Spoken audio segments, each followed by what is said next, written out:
Welcome to another episode of Panoramic Perspectives. Today we have Mr. Raja Gopalakrishnan. He's got over 30 years of experience in global tech and banking. He's also now a partner at India's first AI VC fund.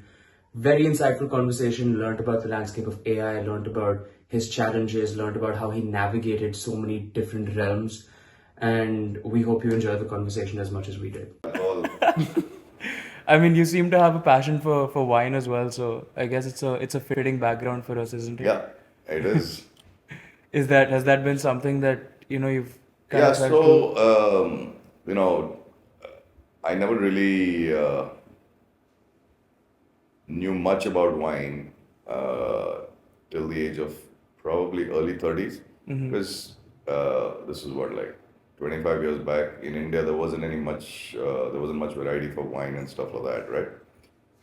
But then that's early 30s when we moved to the US, early to mid 30s, and then got exposed to, a very different world from a wine perspective, which was took to like a duck to water. But then over the years, started learning more about wine, right? So then we did a couple of wine sommelier programs and things like that, right? And then experience also teaches you what wines you like, what you don't like. It's also a very fascinating subject. And now there's a whole amount which is available in India too, right? So, yeah, I only drink wine. It is the best alcohol of choice, right? At some point. Yeah, I mean, I know there's a whole lot of other stuff, right? Tequila, vodka, and not vodka, but tequilas and gins right now, which are quite in favor. I've never really developed a taste for that. And do you have a specific wine of choice? Have you done a lot of wine tours? Yeah, so done a number of tours in California, which is a very easy place to do wine tours, right? Yeah. We've done France, we've done the Burgundy Trail a couple of times, done Bordeaux, done the whole Tuscany area. Have not done Australia and New Zealand for wine, and it's supposed to be really good, Yeah. right? Because you connect that with the outdoor and stuff like that. So that's something to do. And then, of course, South America, which is great for wines too. So there's a whole lot to explore still. Whole lot. Definitely plenty time left to do it, and I'm sure you've got the family on board to travel the world and Yeah. So funnily enough, I was telling someone, our kids are 26 and 20, and they also seem to have wine as their choice of alcohol versus, I mean, of course, they drink everything, but Sasha more so, likes wine. I love the And sprinkle of developed they drink everything. What's that? I love the sprinkle of you knowing that they drink everything. 2026, what do you expect? Exactly. And living in New York. Yeah. Yeah. So, Yeah. no, that's absolutely incredible. I mean, I think we're absolutely honored to have you on. You've had a very, very prolific career, and we've been excited for this episode. So I'm glad we've been able to Yeah. plan it finally. Yeah. And my bad, it took two, So- two rounds on the Ferris wheel before we got to get Yeah. it going. But yeah, thanks for being so patient and persistent. Yeah, absolutely. Only got us more excited for the episode, if Nice. anything. Very good.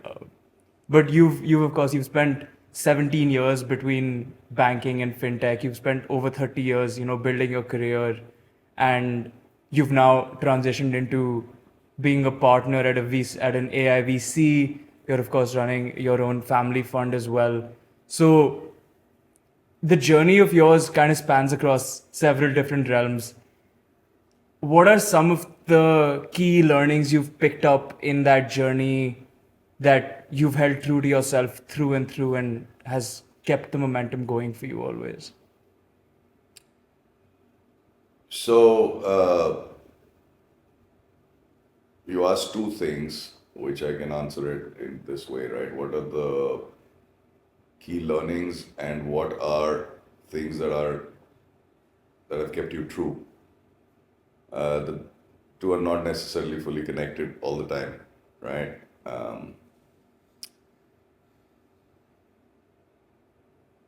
I would say the biggest, I'm going to answer the second one, which is kind of very,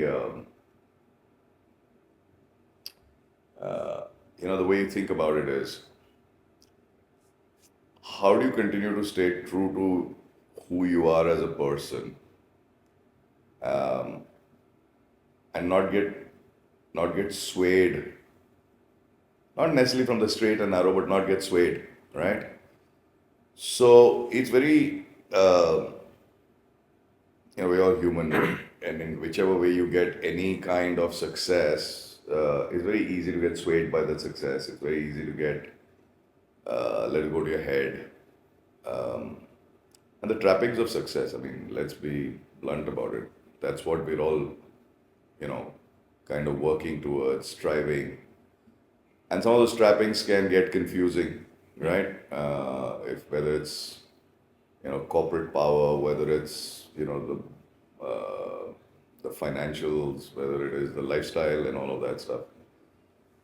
So one, if I were to be able to say what's the one thing that kind of connects those two, was to make sure that as much as possible I was grounded, right?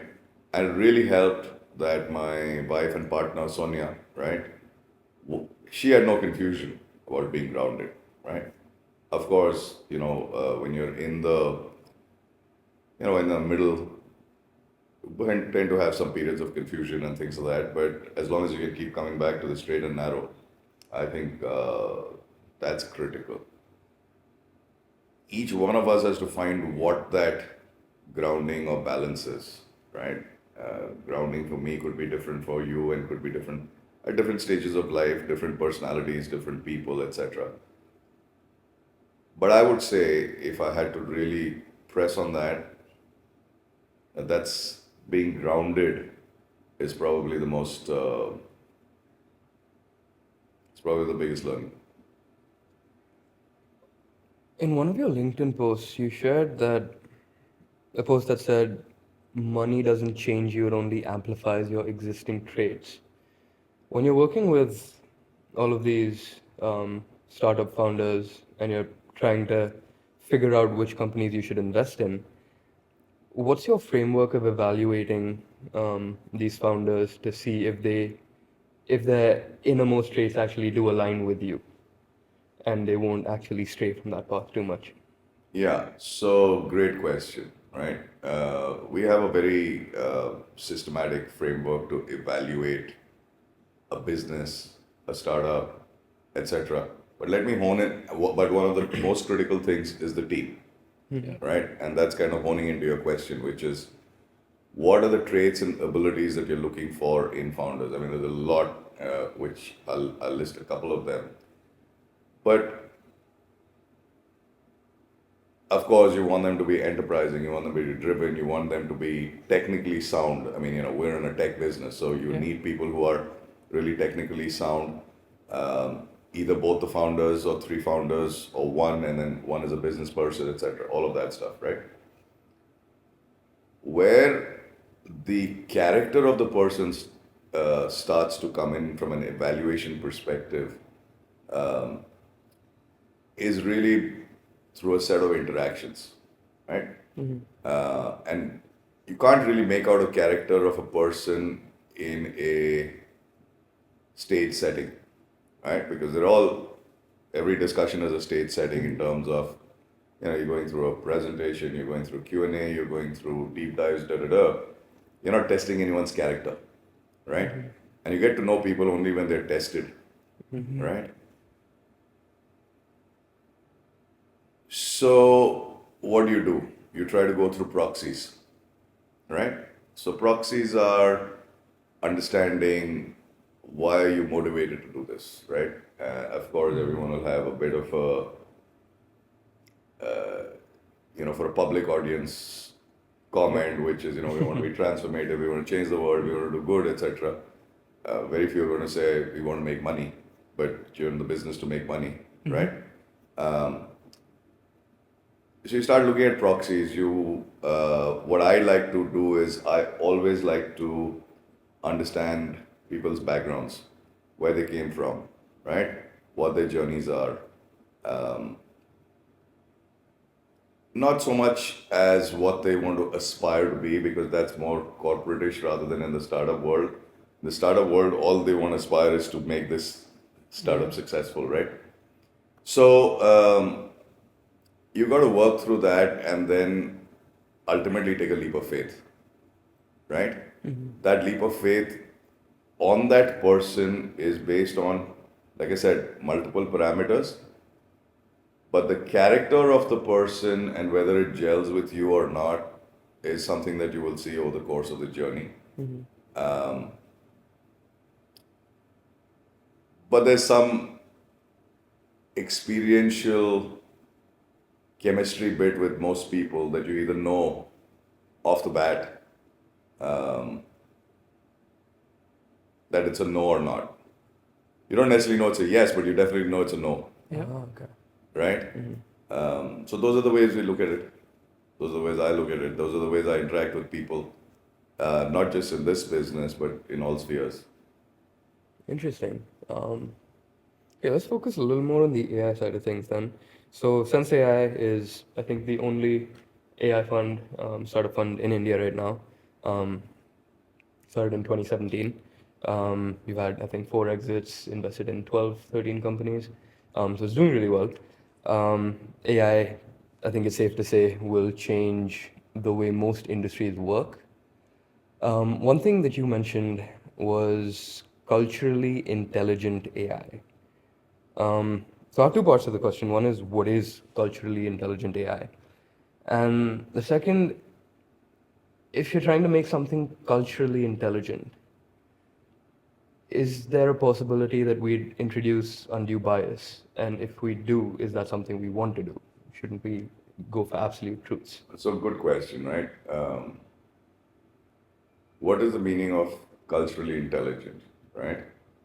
It basically is making sure that you understand the nuances, the context, the circumstances, and everything else surrounding in that particular cultural milieu that you're in, right? So you grew up in Delhi, right? Yep. Nobody has to teach you the culture of Delhi, right? Yes. As a human being, you grow up, you assimilate, you internalize, and these become behaviors and habits and da da da. But you also understand everything very intuitively because that's where you grew up, right? Yes. Now take you and transplant you into the US or into Canada. You're in Canada, right? Yes. Or in Singapore. You'll still adapt, well, US and Canada, etc., Anglo-speaking, Anglo-Saxon countries, English-speaking countries, you've grown up in that milieu, etc., right? But now take you and put you to Japan, right? Or take you and put you into South America, right, where it's predominantly Spanish, not necessarily English. It's going to take you a bunch of time to understand it, right? But you will never be, I mean, unless you spend 30 years there, you're not going to be Spanish or you're not going to be American, right? Now, relate that to software, right? You took a software which was made for Delhi and you put it into the US. Is it going to work? No, it's not going to work unless a whole lot of stuff comes into it which makes it intelligent and adaptive enough to that particular cultural society, right? So that's really the thing when we say being culturally intelligent, right? That's one aspect, right? And it can be soft culture, it can be hard culture, it can be, I mean, today if you're in this country, you're going to be talking cricket, but you move to South America, no one's going to talk to you about cricket. In Canada, you're going to talk a different set of sports. Okay. You're going to talk a different set of music. You're going to talk a different set of food. All of that goes towards culture, right? You're going to talk a different set of values. Not necessarily related to core values, but things like family, things like, sense of humor. So there's so much that goes into creating, an experience, and that's what you're looking at over a period of time from an AI. If you're expecting it to be, continuing to push the boundaries of intelligence, right? Moving from Gen AI to artificial general intelligence, right? Which is, moving beyond inference and things like that. So it's impossible to do it without being culturally intelligent. It's impossible for us as human beings to be successful without being culturally nuanced and intelligent. Very difficult to be successful unless you are, right? So that's the same adaptiveness that you need in technology. So, in a sense, so what I understand from that, based on the current state of technology, different cultures would interact with the devices differently. So maybe adapt those things. If you have a voice-to-voice model, you're talking to the phone, the way it talks back to you. If it's an education thing, the kind of analogies it uses, as you said, sports versus like cricket versus football versus whatever else it may be. So those are the like those are the some of the cases. Those are some of that- the use okay. cases. Those are some of the examples for sure. Okay, that's interesting. And how do you think India is positioned as a whole when it comes to AI? America has a bunch of funds that invest in AI. Sensei is the only one that we have right now. What do you think the future of India is for AI? Yeah. So when we started, we were the only fund investing in AI. Even today, we are the only fund which is 100% focused only on AI. The good thing is, AI is becoming more mainstream from an investing perspective, and therefore you have a lot of other capital pools, liquidity pools that are coming in terms of wanting to invest in AI, whether they be through funds, whether they be through strategics, whether they be through family offices, institutions, etc. From a focus on AI, India is highly focused. The Prime Minister's office, the ministries, there's a whole lot of initiatives which are undergoing, creation at this point of time, and hopefully, from an execution perspective, we'll start seeing the light of day on many of them. They're nascent stages. What's critical is to make sure that execution is done very well, right? At this point of time, we're still at very early stages. If you look at the spend that's happening on AI, huge amount of spend happening on AI, which is really at the infrastructure and the hardware layer, right? The hyperscalers are all setting up huge amounts of money. Revenues haven't kept pace, right? Because we're still at the early stage, right? Think about infrastructure building, right? That the infrastructure is being created from creating roadways, for instance, or pathways, right? Now you need to have the vehicles running on them, you need to have all of that stuff. So that's where the next wave of opportunity is, which is applications, tools. That's where we're looking at Sensei. That's where a whole lot of action is happening in India. So I think the potential is huge, right? I mean, if you look at one of the things that Jensen and NVIDIA talk about, they talk about something called sovereign AI. Right? Sovereign AI is where each country starts creating its own AI infrastructure, and that AI is culturally intelligent, it's nuanced, it's the right horse for the right course kind of thing. So this is a movement that's going to be there for the decades, for the next few decades to come. Right now, I mean, you seem to be talking about how we're in the early stages, right? Having lived in America for the last few years, a lot of these conversations there are a lot more mature in terms of just the pace of evolution. In India right now, what are the kind of conversations that you're having relative to AI, and what's that influence that you're looking to bring in, not only with Sense AI, but also individually? What do you hope to see as the most significant influence here? So what needs to be done is that you're creating real businesses. There's a huge amount of excitement right now about this whole startup environment, startup world. I think there was an article in one of the papers about how every family's got a startup member and, uh, all of that stuff, right? So, and all the excitement of creating a startup belies the hard work that's going to be there behind it, right? It doesn't matter whether it's an AI or not, right? Now you take that startup culture, you take all this excitement about AI, and you're seeing a lot of false positives, right? Yeah. You're seeing a lot of people. I mean, everyone. Oh, I'm starting an AI company. Oh, right. Obviously, that's where a lot of discernment comes in terms of saying, is it just just a wrapper, or is it real tech? The second thing is that you need real businesses. I mean, ultimately, these are real businesses that you're building, Yeah. real value that customers or whoever you're selling to is deriving from what you're creating, right?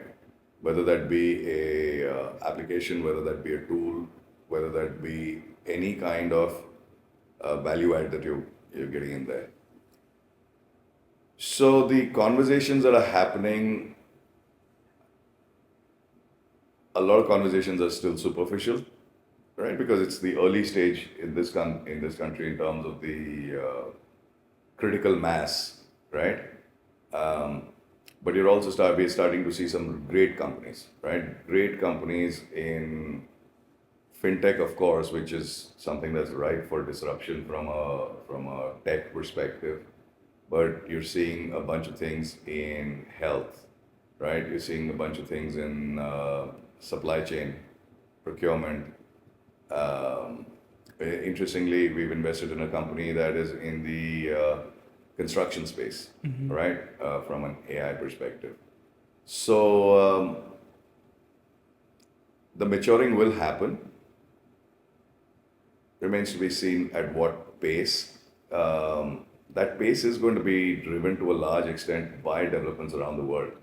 It's not going to be in a vacuum, and we're not going to go dramatically slower or faster, right? Ultimately, you're going to have to keep pace with how things are happening around the globe. That's very interesting that you mentioned it that way, because it's almost like we're back in the gold rush now that we saw with the dot-com bubble, and the next 5 to 10 years are so ripe for just opportunity. But how do you find that right opportunity, and how do you ensure that, like you said, you're building a sustainable business to last instead of a quick fix that will make you Yeah, I mean, that's the secret sauce of investing, isn't it? Exactly. Right? That you take a look at the business, make sure. So you want to look at various factors, right? The, so you're building a mousetrap, right? Are there sufficient mice to catch? Is there enough of a what's called total addressable market, right? And then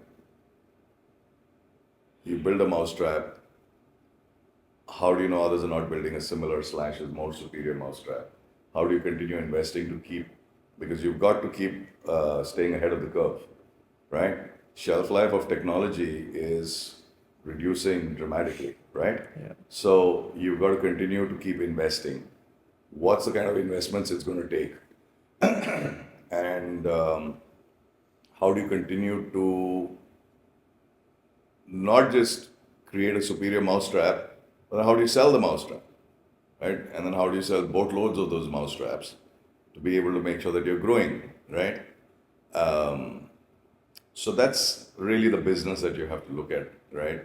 The market, the solution, what's your ideal customer profile, what's the product market fit, what's the go-to-market strategy, and how is that going to continue to elevate the business that you're in, right? And how do you make revenues and profits, right? Yep. That's all part of the continuum of investing that you have to look at. We just spoke of there's a lot of hype about AI. Are you scared about an AI winter? Because when there is, like as you said, there's so many just rappers and people are doing an AI company for everything, which is not necessary, and in a lot of places, honestly, it makes a worse product. So with this AI explosion, Do you think we could see something that we saw back in 2015, 16, again, where investment in AI products, AI development somewhat stagnates again? Or do you think this is the No, takeoff point? so when you step back and look at a chart, right, you can see the curve like this. But when you go close, right, you can see the valleys and the troughs. So in short periods of time, will there be, it's too strong a word, but will there be mini booms or micro booms and micro busts? Absolutely, right? But when you step back, the long-term trend is like that, right? So go back to the beginning of the internet era, right? That was a cycle that lasted 15 years and or arguably even longer. Post that, you had then the mobility era, right? And then cloud, and then virtual computing and all of that. Each of these are moving in a circular way, right? Semicircular way, but the underlying trend is just this way, and you're going to see the same thing with AI, right? It's also the amount of money that's gone behind it now. Yeah. Yes. Does that is scare you a huge. little bit? What's that? Does that scare you a little bit? Not at all. I mean, it's very reassuring actually, right? Because these are large global tech players, which are, I mean, all of them are, some of them above 3 trillion, a lot of them pushing 3 trillion market caps, etc. Right? They're not, in my opinion, they're not doing this out of a herd mentality. They're not doing this because they think they'll be left behind. They're doing this because they think they will be left behind if they don't do it. It's an arms race. It's a technology, that is going to be highly transformative, sometimes disruptive. It's there's a whole lot of noise when you start talking about the dystopianism and all of that stuff of AI, which, of course, anything has positives and negatives. It's how you harness it and how you use it. But I think the amount of money that's going in is reassuring from a investment in infrastructure. Yeah. Now, that needs to translate to revenues, not just for the hyperscalers, but just overall AI revenue across the globe, across multiple businesses, across multiple use cases, etc. That's when it'll have it'll start having sustainability and longevity, and that's what we're expecting over the next many years. It's not going to happen overnight. I like that you said arms race. Let's talk about India's positioning globally when it comes to AI, right? So you're talking about building and scaling AI businesses in India. When it comes to the Indian market, it's a volume play, right? We have a lot of people, but each person doesn't have a lot of spending power. And so when it comes to using AI for anything, the bottleneck is that inference cost. And so it's hard to bring that cost down. And so how do you build a business, an AI business in India for consumers? Is that possible? How do you tackle those problems? That's a great question, right?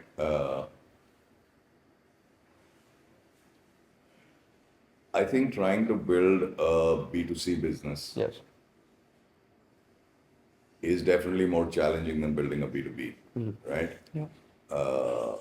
That's my personal investment hypothesis. I've spent my life in B2B and very comfortable with that.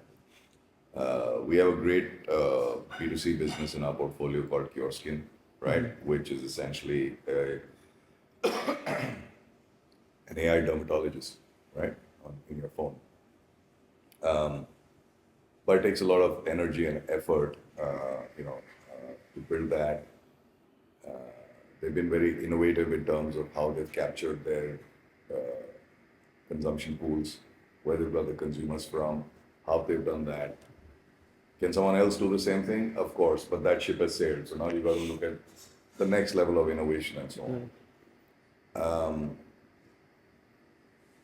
Regardless of whether it's AI or not, or whether it's technology, right? There's been this huge thing about how do we get to the bottom of the pyramid? How do we get much more consumption happening, right? That's why you're seeing a whole lot of, in real life consumption stories playing out, Yeah. right? When, you're getting people off from below the poverty line, you're moving upwards from a mobility perspective, the middle class is becoming larger. Anything that continues to drive or work towards the fulfilling those consumption aspirations, right? Those are the businesses that'll work, right? So, quick service restaurants, right?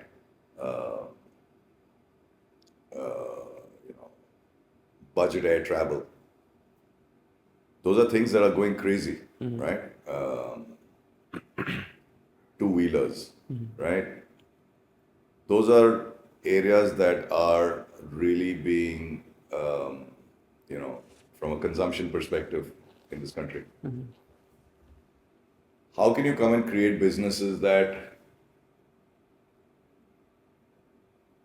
may or may not produce those same kind of results? I mean, it's definitely going to be challenging, right? And there are big established players, which is why you see that a lot of the startups are kind of doing similar things on a very small scale and saying we want to use AI for it.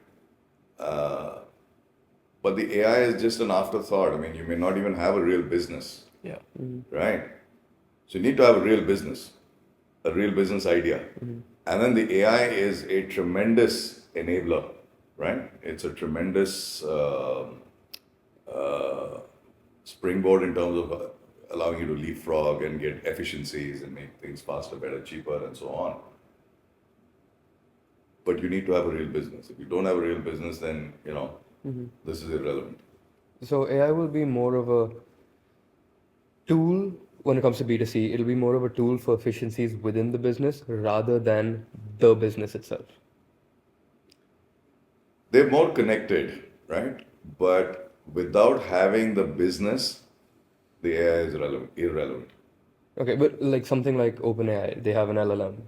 People use it. If OpenAI was India only B2C, that would never work, right? I don't know if it would. So let's take OpenAI, right? It is very expensive, Yes.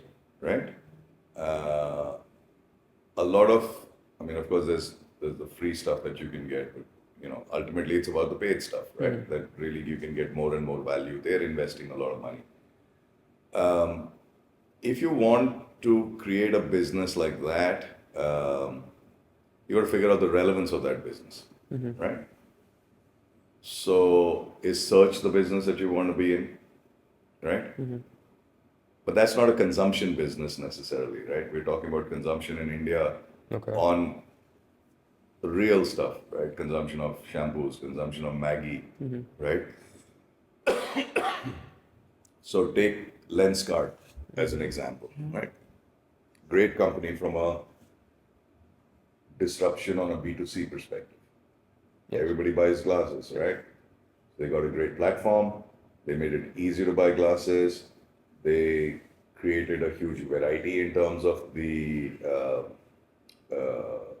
choice that you have. And then you put the technology to say, okay, you can see how it looks on your face, right? That's highly transformative, right? Yes. How would you do it before? You'd have to go to the optician's place, put it on and look at it in a mirror, right? Now it's done sitting right here. So those are the kind of examples that you want to look at, right? Yes. I mean, of course, everyone knows now about things like Uber and all that, right? But see how transformative those technologies were. Yeah. But ultimately, they were real businesses, right? Yes. It's the real business of buying spectacles. It's the real business of sitting in a taxi and going from point A to point B. Okay. So, okay, that makes sense. So it's your business isn't necessarily based around the inference of the model, but the model itself, like the glasses in this case, Yeah. or whatever the case may be, it enables your business to actually exist. Yeah. Okay, that makes sense. And Enables it to exist and thrive. Yes, of And course. then, then all the other elements come in, right? Of scalability, of cost advantages, of efficiency, of being able to deliver faster, fulfillment in a more seamless manner, etc. When it comes to also coming back to the arms race, right? So AI arms race for the world. It's dramatically. So I work in software. I do AI research. As these models have gotten better, my productivity has increased, maybe exponentially, definitely linearly, with the performance of these models. And as these models keep getting better, I would assume people's productivities in different industries will also keep increasing. Now, when it comes to a place like America, they have a lot of fundamental research, which is driving all of these AI tools and therefore efficiency across industries. When it comes to India, we don't have that fundamental research. A lot of the things that we do um, are just models trained for different things or just wrappers around models. Like you mentioned, you have a B2C company, which is Kioskin. Um, it's solving the skin problem using probably CNNs or whatever the model may be. But it's not fundamental research. And I would argue that we need that to become globally dominant in AI. So do you think India will ever be a leader in AI? Because as the efficiencies No, I definitely think we'll be leaders in parts of AI, in right? parts of AI. Yeah. Which Okay. parts? I mean, that's those are the areas that we want to focus in on. What are some of the different parts of AI? Yeah. So if you think about it, what are the strengths that you have in India Yes. as a market, right? Okay. Obviously, it's a huge domestic consumption market, Yes. right? Uh, there's a huge number of startups. That culture is, and those startups are therefore consumers themselves of a huge number of services, right? I mean, every Okay. startup needs a bunch of things to make sure that it's running and being able to deliver value. So I think that this bit about fundamental research that you're talking about, it is going to get democratized and it is going to be it's going to flow like water, right? It's not as if the research is going to be contained in one place, right? It's not just going to be, of course, there's IP that a lot of companies will have, but many things which are for the industry itself are going to get more globally dispersed. Now, question is, how do companies in India take a lot of that, right, and then continue to build real businesses? We're going to have leadership only when you build real businesses, right? And that's not just research is only one component of it, right? So I think there's definitely stuff that can happen in fintech, right? Okay.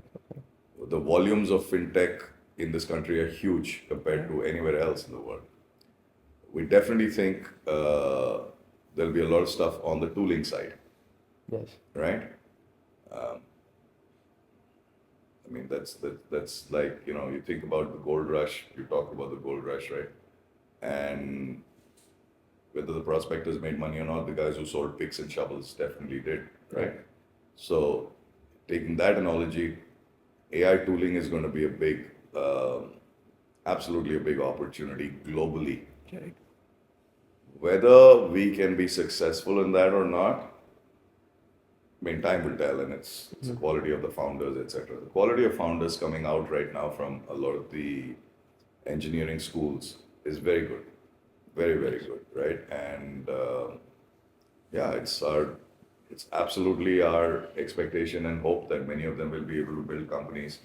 Now, whether those companies will go on to become market leaders or whether they become niche leaders, whether they become interesting enough that they get acquired by someone else or they continue to be independent, I mean, that's individual trajectory that we'll see over a period of time. Based on based on where we sit right now, as a fund, you guys are so founder friendly and you focus on the technical competence. That's something that you've mentioned you really appreciate. How do you also execute is significant. What's the next frontier in terms of propelling the technology forward and also AI forward in our country specifically? Great question. So we absolutely need to have more talent in the space, right? And when you say talent, it's not just founder talent. There's good founder talent, but then founders have to be supported by teams, right? And so you need a lot more technical skills to be broad based from a ecosystem perspective. Yeah. It's very, very difficult to hire really good AI people. And when they do, they're all, in danger of getting poached, right? Because they're few and far between. So we've talked about this that, training programs by the government, right? Skilling, all of these need to become, it needs to be a movement, right? It's not it's a fashionable thing to do today that we'll do AI training and then we forget about it, etc., right?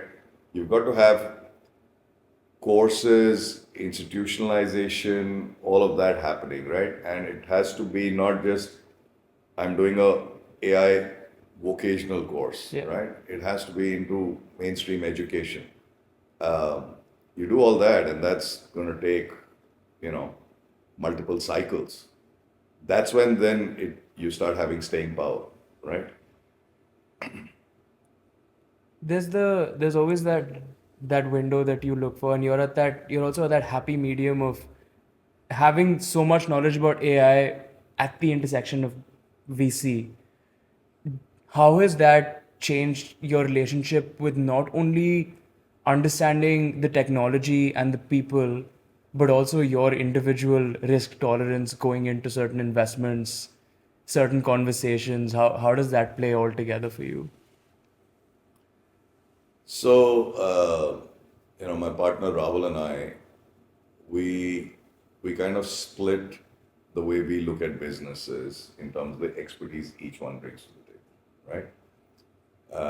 Rahul is very technically sound, and then of course we have advisors who, are even deeper than that from a tech perspective. I always look at the business aspect, right? Because to me, you could be building the best thing in the world, but if it's not going to sell or there isn't a market for it, Yeah. then you're building the wrong thing or all of that, right? Absolutely. The question on risk tolerance is interesting. So we invest in startups which are seed, pre-seed, pre-A, and therefore, arguably, it's amongst on the higher part of the tolerance from a risk perspective. Yeah. You do that because you expect payoffs, which are also in the higher end of the return. Exactly. Right? My tolerance for risk as an individual is very driven by, and I'll keep coming back to it, right? So the basics are very important. Is driven by the fact of, is this a real business or not? As in, can we create a real business or not, right? So selling ice to Eskimos is not a real business, right? Could be a nice business, could be an interesting thing to talk about, say, okay, we'll get you flavored ice, we'll get you colored ice, but, is there a need for them to buy ice, right? If that need is not, is not a strong enough need, is not a deep enough need which basically means, is it a big market? Is it a growing market? Is it a deep market? Is there a CAGR on this market that's going to be, driven by whatever changes may be happening in your consumption patterns? Then my tolerance for that is not very high. I'm not then interested to look at it, right? So a lot of businesses and industries exist today which have inefficiencies, right? So consumption is already happening. It's just being consumed very in a manner that could be far more efficient, effective, cheaper, all of that stuff. So disrupting those are great opportunities because those businesses exist. I mean, taxis have existed for, whatever, 100, 150 years, and then you go and disrupt it. Now, you can't think, you can't think of how do I call a taxi, right? You just go onto an app, right? Everyone's on an app, right? So fundamentally, that's the way I look at it from a risk perspective, right? It has to be a real business. Yeah. And then if you can disrupt it, you can, build a superior mousetrap, you can get great technology, and the technology has to be real. We don't invest in companies that are users of technology, of AI. We invest in companies which are builders of AI, right? So that building of that AI has to be very fundamental and very core to your business. So you take a real life problem and you build a really strong core in terms of the AI, and you go and sell the hell out of it, right? Are you completely opposed to companies that are also consumers of AI in the sense that there's a lot of tooling that you can do, especially in the software side, making it more efficient for engineers and coders? No, I'm not opposed to it at all. I mean, we expect everybody to be a consumer of AI. Yeah. Okay. It's just those are not companies that we would be looking to invest in, right? So that there's no misunderstanding here. Would we invest in companies that are consumers of AI? Of course, if they're building AI, they will also be consumers of AI from other places, right? But we're not going to invest in companies that are just consumers of AI, Of course. Okay. right? That makes sense. That's not our business.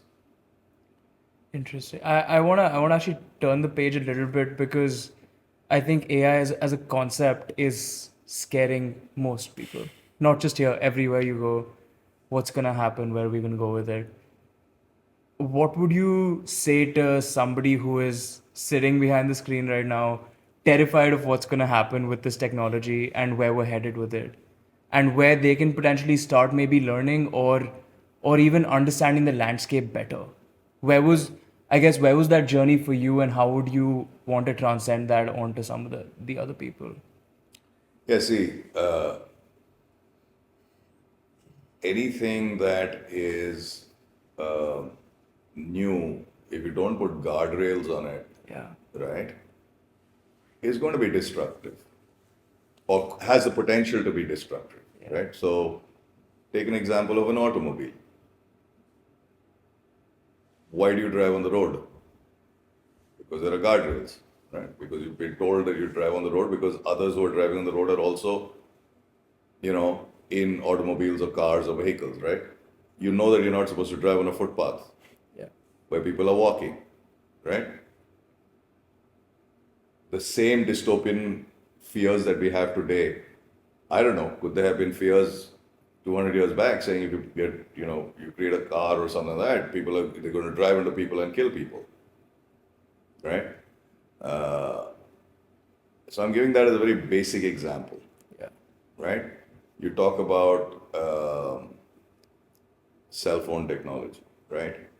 Well, everyone has a phone. Can you hack the phones? I mean, so you need guardrails to make sure, and that's what, some of the biggest names in the business are talking about, right? To make sure that you have guardrails that are protecting you, that tell you what are the things you want to do, not do, etc.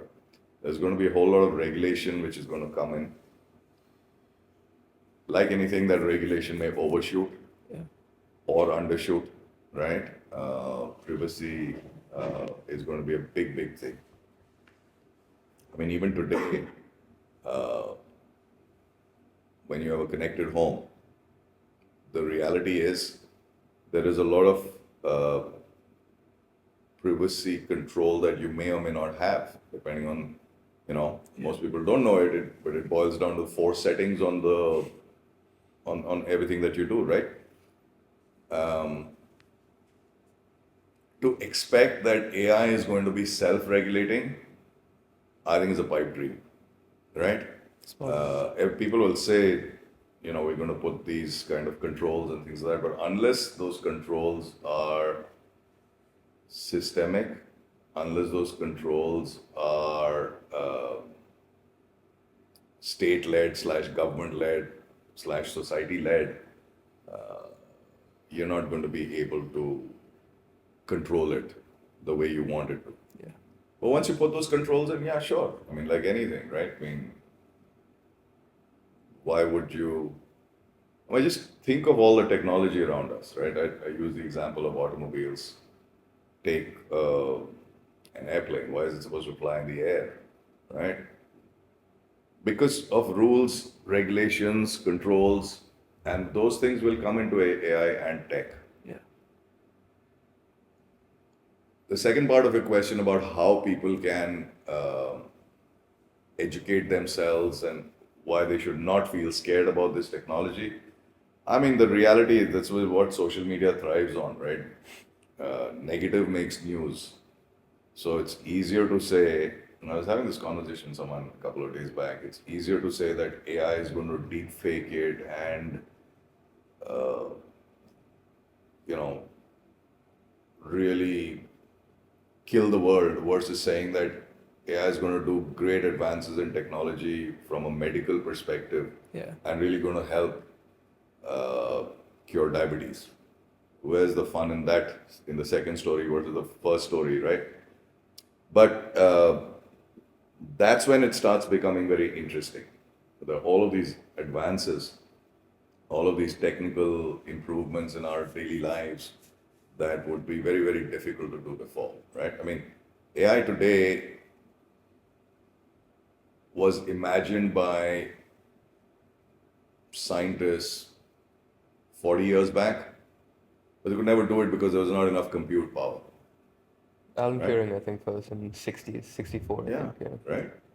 But the compute power now with all the chip companies and everything, the kind of advances that have been made, a lot of this is now starting to get possible. Yeah. Right? So I would say to someone who is fears, of course, read up, listen to podcasts, try to also figure out where are the areas that it's making a positive impact, read about those, and then, of course, form your own opinion. Yeah. That is that is very interesting, and I mean I personally have feared it.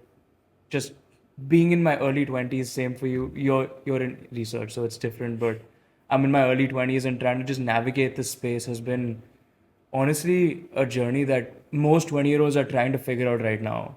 Is how do we stay ahead of the curve, because ultimately we're going to be building the future, right?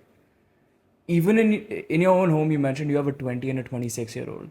How are you encouraging them to get more knowledgeable, maybe not in this space, but to approach the next few years of their life, and how that's going to really impact where they end up? Well, that's interesting. My daughter, who's 26, uh, wears her relative lack of tech savviness as a badge of honor. Yeah, I right? know. I've spent a lot of time with her. Yeah. I know that. So there the discussions with her are more from really as a user, right? User of AI or technology or whatever it is. Not any philosophical discussions. My son, on the other hand, has just pivoted into studying data science, right? So he's jumped in feet first, right? He was doing business and he's pivoted into this, and you know, he's going to understand what are the possibilities in a month. So this is what I was talking about in a month, very structured fashion, Yeah. right? Learning about it in a program that's going to give you all the aspects rather than just superficial learning. Yeah. I think is going to be critical to help navigate that. As this generation looks to be building the future, right, and the generations behind you, right, getting that kind of fundamental grounding, and the technologies also keep changing, right? I mean, I don't know how coursework has evolved over the last couple of decades, right? But it's got to have evolved at a significant pace and will continue to, Yeah. right? I don't think there's any substitute to that. And then, you supplement that with any experiential stuff that you may want to do in terms of consumption. You said not a lot of philosophical discussions, but On- do you enjoy those? On AI and tech, Yeah, but do you enjoy those? philosophical discussions on AI and tech, or just philosophical AI and discussions, tech. period? Yeah, and tech. And And just just general, philosophical sure, discussions but- actually. I mean, actually, I must confess, I'm not a big one for philosophical discussions Okay, either right, way, interesting. right? And generally on AI and tech, the philosophical discussions on AI and tech continue to be, oh, but it's going to ruin the world. It's going to, to me, it's a bit pointless, Yeah. right? So no, it's not of any interest. Yeah, I think that there's Fair always enough. going to be a lot of speculation. But on the topic of philosophy, and I don't want to butcher this, you had a very interesting LinkedIn post on your trek to the Himalayas, and you said, when we strip away the complexities of modern life and focus on essentials, food, water, warmth, we find a deeper connection with ourselves and our surroundings. I'm reminded that the essence of life is found in its basics, connecting with nature and embracing raw, unadorned experiences is what makes us human. And it's important to be reminded of our primitive existence every once in a while. Yeah, for sure. So I'm trekking now. I've resolved to do twice a year. I managed to do that in 24.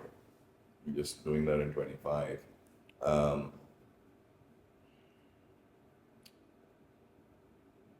What's important in the plains or what's important in civilization becomes less important when you go to places where none of this is available, right? At certain heights, you got to pay for water, right? Beyond a certain height, there is no electricity, there is no Wi-Fi, right? So those are things that are taken very much for granted right now here, and you start seeing that getting stripped away, right? At a certain height, you get nothing but rice and potatoes, right? So, the way we did it, we flew into Kathmandu, and the first night you were in a, decent 4-star hotel, and everybody had their own room with an attached bathroom, right? The next day you go somewhere else, now you're sharing a room, but it still has an attached bathroom. Then you go higher, right? Now you're sharing a room, and there's no attached bathroom, right? Now you're sharing a bathroom.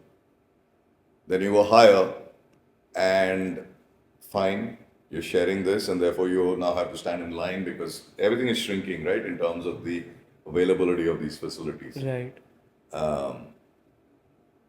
You're having to pay for water, right? You're going to have to pay for electricity. You start conserving it. You start seeing what's important, not important, etc. And what it tells me is that what it drove home to me was about gratitude. And I think that level of getting out of comfort zone, Yeah. getting into a different situation or circumstance that tells you about what's important, what's not important, and then being, cognizant of that, right? So you go to a hotel here,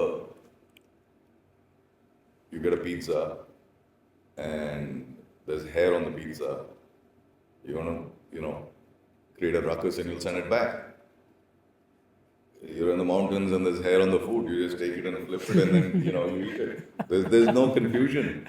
You're not going to send anything back because that's what Where's you it get. going? Yeah, right? So, it's a lot of, it's very trivial example, but it's a civilizational veneer that starts getting stripped away Right. because that may not be so critical, right? Uh, you go out, you're going to shampoo your hair before you go out to a party here because you want to look good. There you'll go 4 days without having a bath because there's no water. And if it is, it's freezing.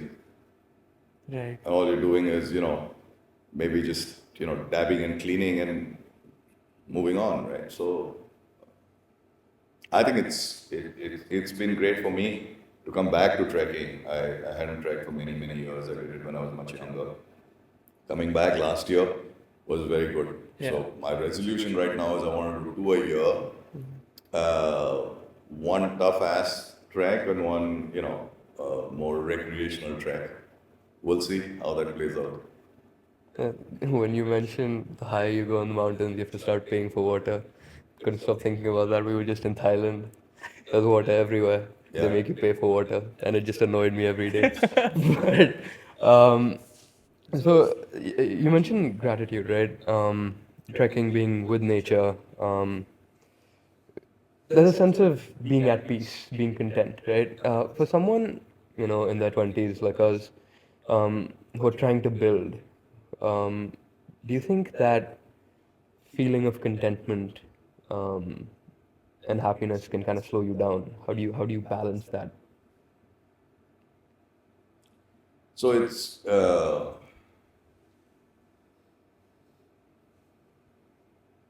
in the words, isn't it? Right? And now, is contentment a positive word or a negative word? Yeah? Which one? So in this case, you're saying if I'm content, then I'm not hungry enough. If I'm not hungry enough, am I driven? And therefore, can I go build a business? Yes. Right. On the other hand, if you're content, you're stable. If you're stable, you do great decisions, and therefore are you going to go and be able to build a great business, right?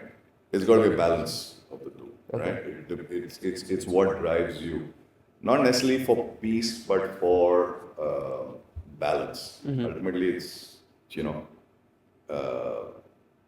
I think it was Steve Jobs or someone who said, "No change is brought about by reasonable people." Right? Absolutely. All change is brought about by unreasonable men. Yeah. Paraphrasing it or misquoting it, right? So you have to have that degree of unreasonableness / drive / push. Does it have to come at the expense of contentment or work-life balance? It's a very individual thing, right? I read an interview by Gautam Adani a couple of days back where he said, we either work or we're at family, and that's my work-life balance. Right? Interesting. That's his point of view, and Yes. fantastic, because it's his point of view, right? I can't say whether it's the correct point of view or not. Someone else in their 20s, like you're saying, maybe I need to party hard at least once or twice a week to let off steam, and therefore then I can work hard. That's your point of view. That's fantastic too, right? Someone else who's a sports person says, I need to, get a game of tennis in every day so I can clear my mind, and then I can go to work and then be dedicated to work for 12 hours a day. You've got to find that balance. I don't know. I'm trying to think of a different word than contentment. And I keep coming back to either balance or stability. Right. If that can anchor you into something that allows you to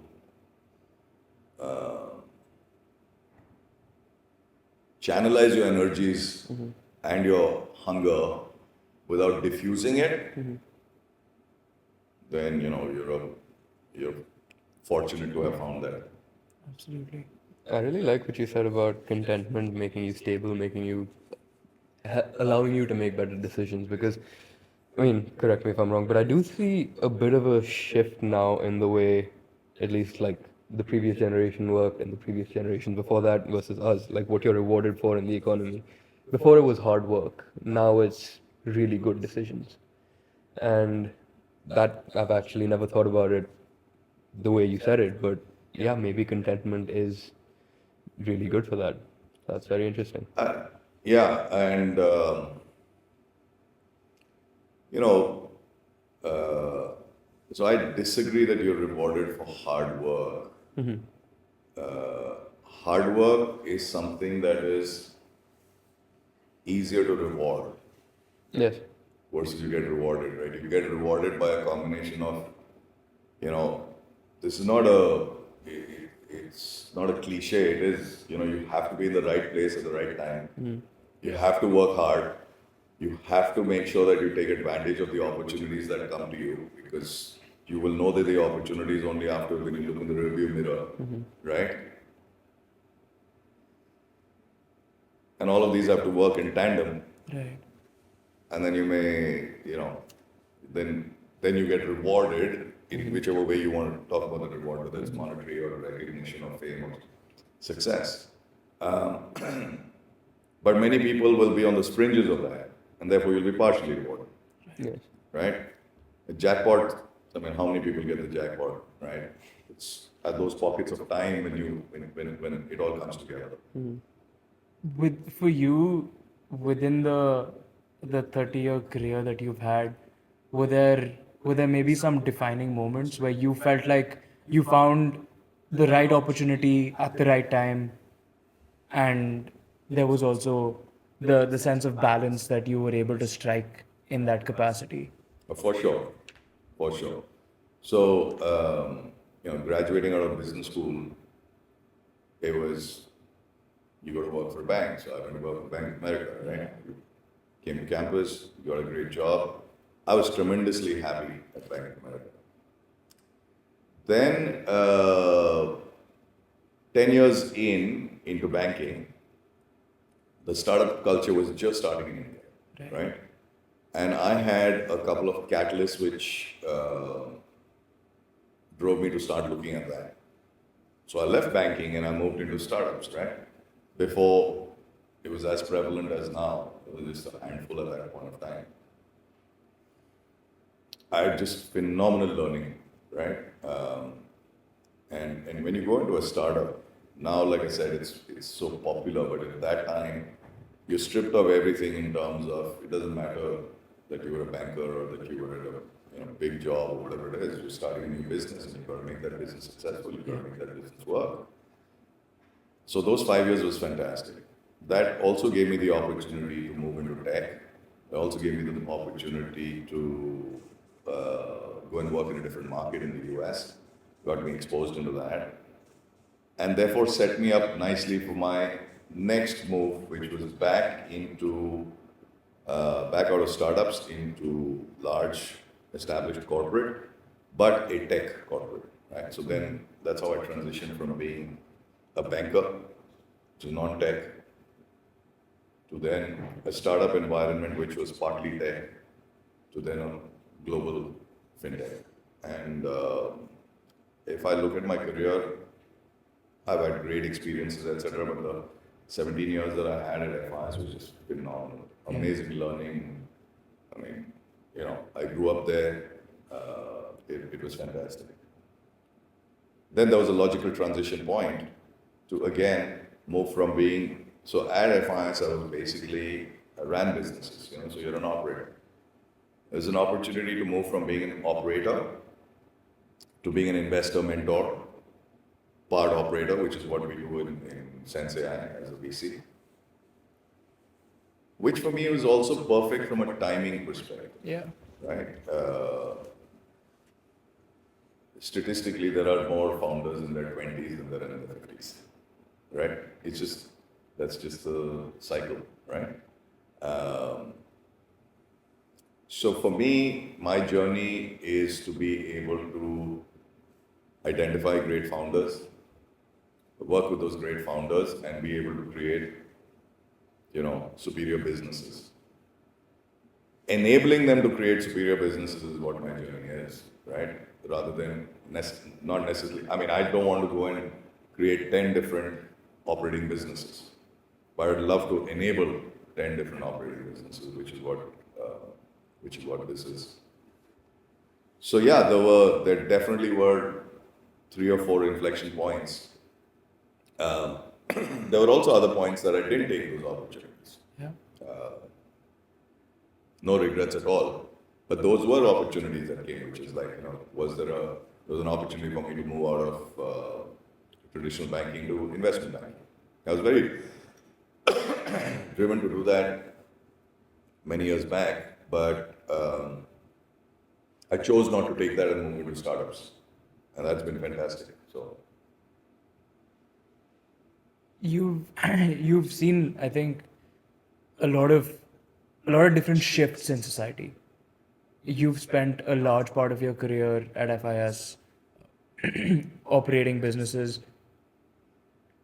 If you had to mentor potentially a younger version of yourself today, because you lay a lot of focus on mentoring, and so does your fund, I think, draws a close parallel to sensei, which means mentoring yeah, in Japan. So, master. yeah, so I mean, That's how the name is derived. absolutely. We were listening to the partner episode yesterday, and we picked that up. But for you specifically, if you were mentoring a younger version of yourself, what would you advise him on success, happiness, maybe instant gratification versus seeing the bigger picture? How does that all play in for you? Yeah, so there'd be two pieces of advice I would give my younger self, both of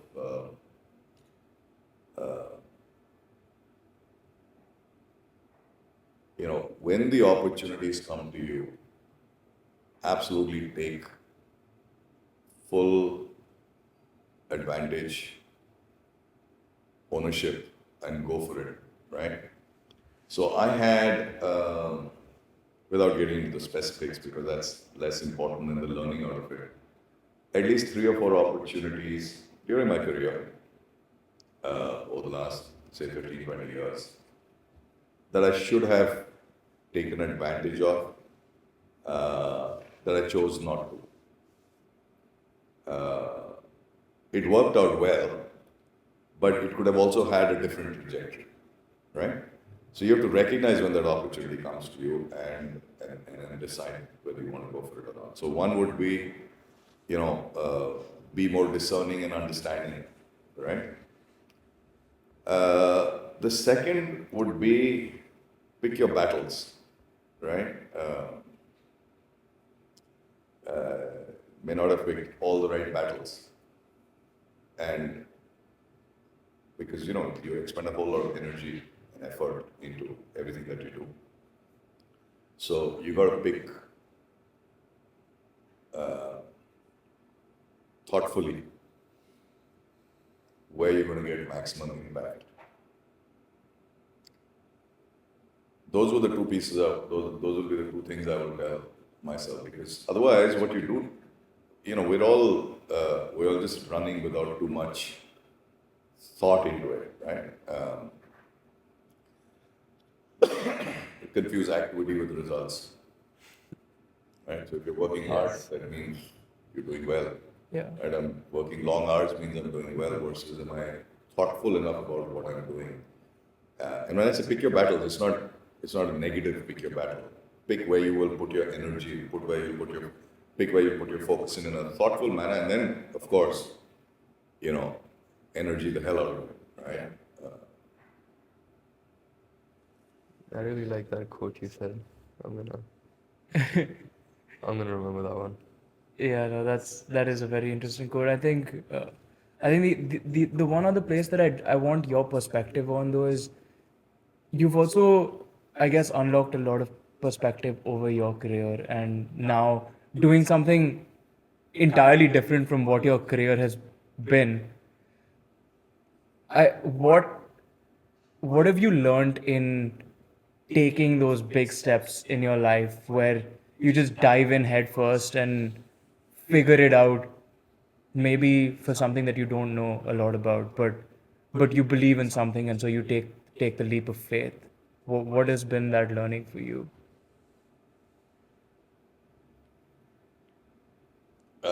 In terms of diving in, or I didn't quite get the question. In terms of diving in headfirst to different opportunities where you may not always know everything, Oh, but yeah. No, so you can't just take a hard right, it's got to be an adjacency, right? I mean, I picked up golf just over 4 years back, right? I can't now say I want to be on the tour. It's not possible, right? I believe in you. Huh? I believe in you. Sure, the senior tour at the end, or something like that, right?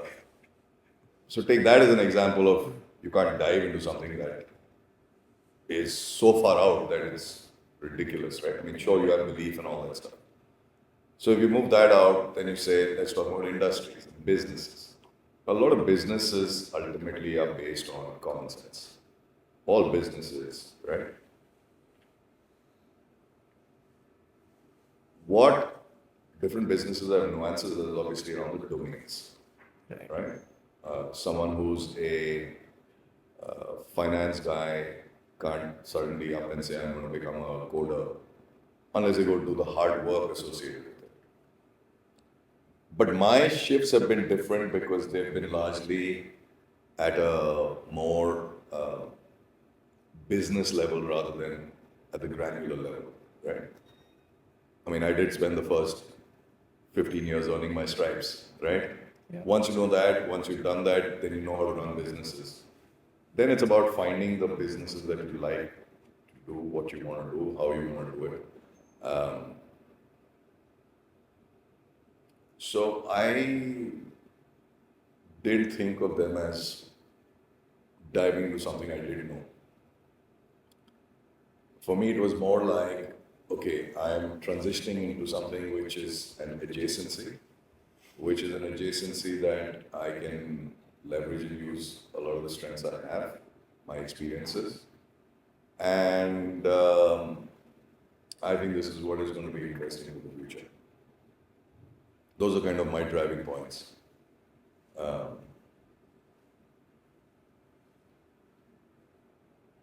There wasn't any insecurity or doubt, Yeah. right? About whether I would be able to understand the domain or not. Each time I pivoted, because you have to do the hard work. You have to do the hard work to get to a certain amount of expertise in that particular area. You got to figure out what is the right amount of expertise. Right amount, not from a fake it till you make it, Yeah. but right amount in terms of being able to add value. And then there will always be someone who knows more about it than you.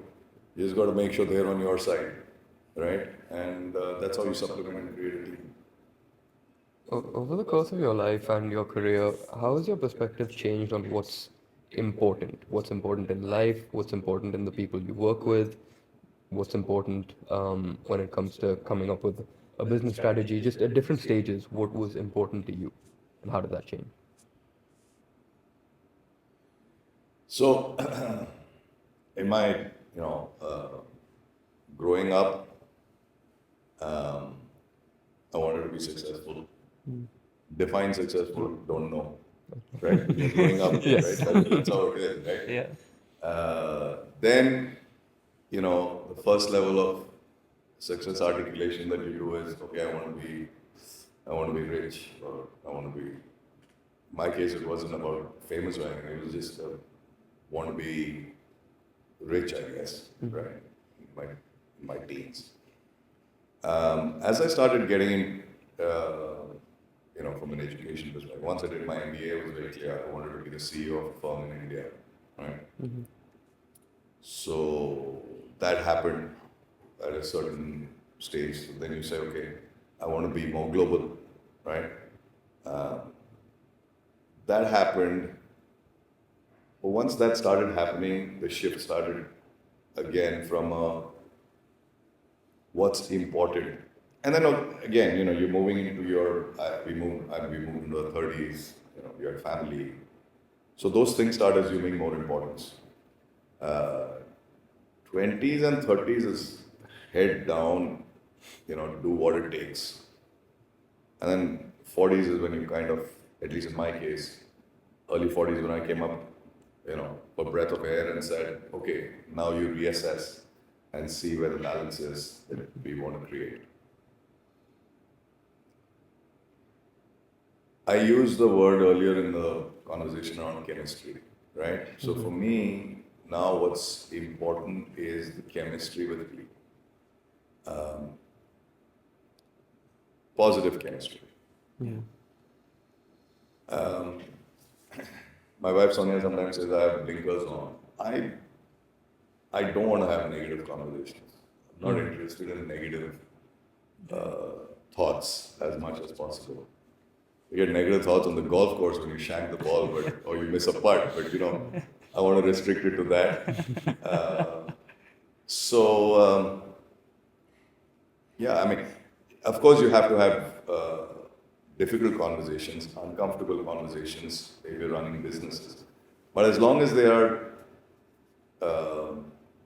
issue based, as long as they are solution orientated, that's fine. We have to, because nothing's going to happen if you just, sit tight without getting confrontational. But what's important to me now is just don't want negativity, right? So that's my perspective.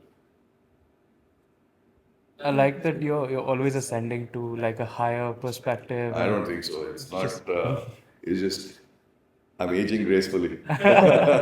Oh, that's for sure. I've had the privilege of spending a lot of time with you, and I've actually loved how you've been passionate about golf, fitness, wine. You've got so many hobbies outside of what you've built, and I think that that's what makes a person, right? It's not just always what you do, but how do you intersect that with the rest of your life and become a more complete person? Yeah, I So, mean, I would love conversations to be, when you meet someone, which is not what do you do, but what are you interested in?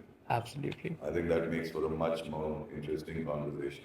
Yeah. Which is the thing, right? So you go on the trek, right? No one's asking you what you do. Yeah. They asked, what was your last trek and where else have you trekked? How else have you trekked? And what are your experiences, right? They don't care that you're a banker or a VC or whatever it is. Yeah. It's like you don't want to attach your identity entirely to that one thing, and oftentimes, like I live in New York, and every conversation I have with someone, the first question is, "What do you do?" I do X. Oh, so this is your personality, but That's universal. I mean, absolutely. I won't just put it down to New York or India or wherever it is. But it's universal in the business world, or people. You need to attach something, right? Otherwise, you're ephemeral, right? So how do you slot someone? Absolutely. I think that we are at a little crux for time, but just to close out, I mean, this has been a very rewarding conversation. If you could leave the people in their 20s listening to this with a couple of pieces of advice, what would those be?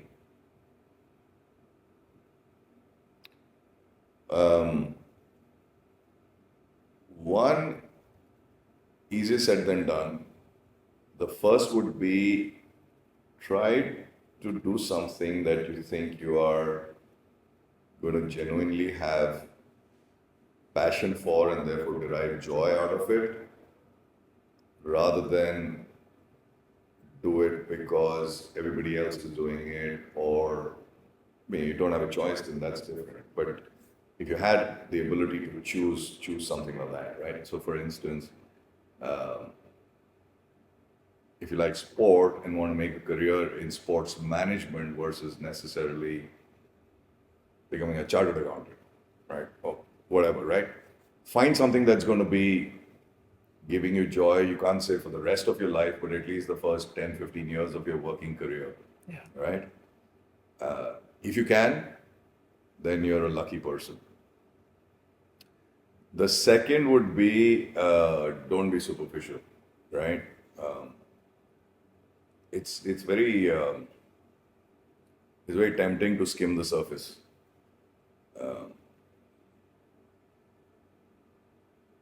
Inch wide, mile deep, mile wide, inch deep, mile wide, mile deep. You got to figure out which ones of these, right? And it's not one course fits all, right? You got to do it at different points of your life. Um, but for me, someone who's not superficial um is very interesting to meet because you see the authenticity there in terms of what they want to bring to the table. Whether it's successful or not, there's so many other factors that go into it. But at least they come in with full authenticity, and I think that would be critical. So those are the two things I would say. And the third, which I tell my, Sasha, sick of hearing it. The third I would say is don't negotiate with yourself, right? From a I don't think I can go and ask them that because I don't think it's correct. Well, you're negotiating with yourself because the other person doesn't even know that you were meant to ask or not ask, right? Yes. So that was a lesson I learned very early. And I've tried, I mean, of course, in all reasonableness. You can't just even make half-ass demands on people. But, if you do those three things, I think it could be useful pointers as you guys look to create careers. Oh, that's brilliant. Thank you. Wow.